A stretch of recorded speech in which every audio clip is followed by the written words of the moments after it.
नमस्कार मंडळी. आजचा दिवस तुम्हाला खूप आनंदाचा जावो ही मी स्वामी समर्थांच्या चरणी प्रार्थना करते. मंडळी, आज आहे 8 मे आणि वार आहे गुरुवार. तर या दिवशी एकादशी आलेली आहे. पण आजची एकादशी म्हणजे मोहिनी एकादशी. मंडळी, आपल्या हिंदू धर्मात वर्षातून एकूण 24 एकादशीचे व्रत येतात आणि महिन्यातून 2 वेळा आपल्याला एकादशीचे व्रत करावे लागते. एकादशी म्हणजे जगाचे रक्षणकर्ता भगवान विष्णू आणि माता लक्ष्मी यांचे विशेष पूजन केले जाते. वैशाख महिन्यात येणाऱ्या एकादशीला मोहिनी एकादशी असे म्हटले जाते. वैशाख महिना माघ आणि कार्तिक महिन्या इतकाच पवित्र मानला जातो. त्यामुळे ही एकादशी अतिशय पवित्र आणि शुभ तिथी मानली जाते. या एकादशीच्या दिवशी भगवान विष्णूंनी मोहिनी रूप धारण केले होते. म्हणून या एकादशीला मोहिनी एकादशी असे म्हटले जाते. या दिवशी आपण भगवान विष्णू आणि माता लक्ष्मीचे पूजन केल्याने वर्षभर लक्ष्मीनारायणाचे आशीर्वाद प्राप्त होतात. तसेच सर्व इच्छा मनोकामना पूर्ण होतात. वैशाख महिन्यातील शुक्ल पक्षातील ही तिथी म्हणजे मोहिनी एकादशी आणि ही मोहिनी एकादशी म्हणून साजरी केली जाते.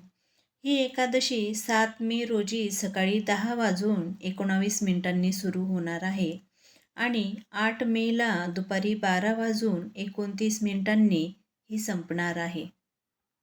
म्हणून आज मे 8 रोजी गुरुवारी ही एकादशी आलेली आहे आणि एकादशी ही गुरुवारी जेव्हा येते तेव्हा त्या एकादशीला विशेष महत्त्व दिले जाते.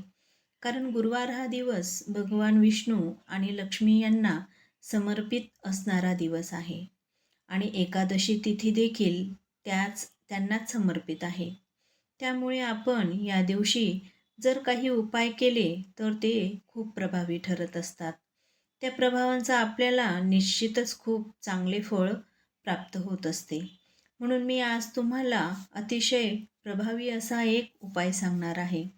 आज गुरुवार मोहिनी एकादशीला तुम्ही उपास नाही केला तरी चालेल, पण तुळशीजवळ ठेवा फक्त ही वस्तू आणि 1 तासात सर्व बाजूने पैसे येऊ लागतील.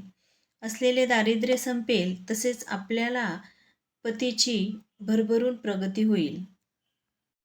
तर अशी कोणती वस्तू तुम्हाला तुळशीजवळ ठेवायची आहे, कोणत्या वेळेस ठेवायची आहे, ही संपूर्ण माहिती मी तुमच्यासोबत शेअर करणार आहे. तर पुढील उपाय तुम्हाला 8 मे रोजी एकादशीच्या दिवशी संध्याकाळी करायचा आहे. संध्याकाळी 6 वाजेपासून तर 9:30 वाजेपर्यंत हा उपाय तुम्ही करू शकतात. कारण या वेळेला लक्ष्मी आपल्या घरामध्ये येत असते आणि या वेळेमध्ये सकारात्मक लहरी खूप सक्रिय असतात आणि या वेळेला आपण हे उपाय केले तर खूप अधिक परीने आपल्याला फळं प्राप्त होतात. आपल्या हिंदू धर्मामध्ये तुळशीला माता आणि लक्ष्मीचं प्रतीक मानले जाते. लक्ष्मी स्वरूप म्हणून तुळशीची पूजा करत असतो. जर आजच्या दिवशी तुम्ही एकादशीचे व्रत केले असेल आणि तुळशीची पूजा केली नाही तर तुम्हाला कुठलेही फळ प्राप्त होत नाही.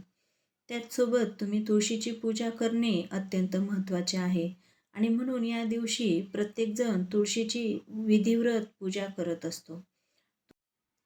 तुळशीची रोज नित्यनियमाने पूजा केली जात असता घरामध्ये सुख शांती ही टिकून राहत असते. जर आपण तुळशीची नेहमी पूजा करत नसाल तर एकादशी तरी करावी.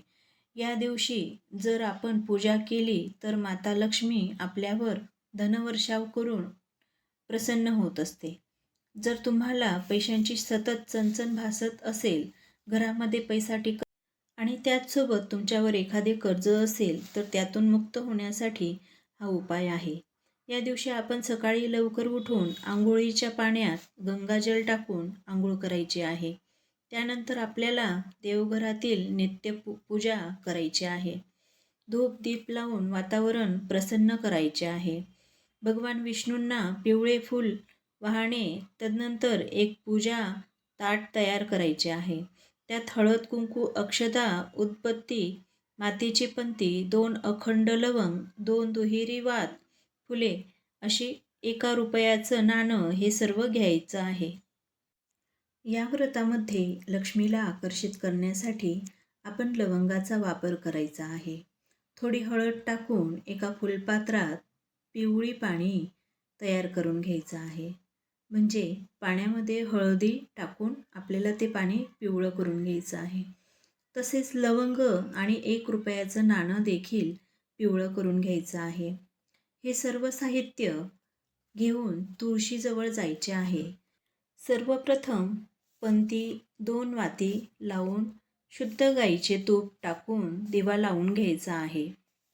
त्यानंतर तुळशीची हळद, कुंकू, अक्षता अर्पण करून पूजा करायची आहे. आपल्याला ही पूजा अत्यंत मनोभावे करायची आहे.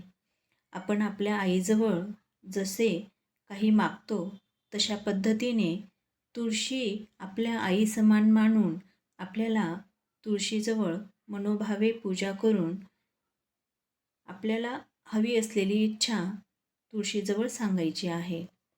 त्याचबरोबर धूप दीप ओवाळून लवंग आणि 1 रुपयाचं नाणं उजव्या हातात घेऊन तुळशीजवळ बसून आपल्याला पुढील मंत्र म्हणायचा आहे.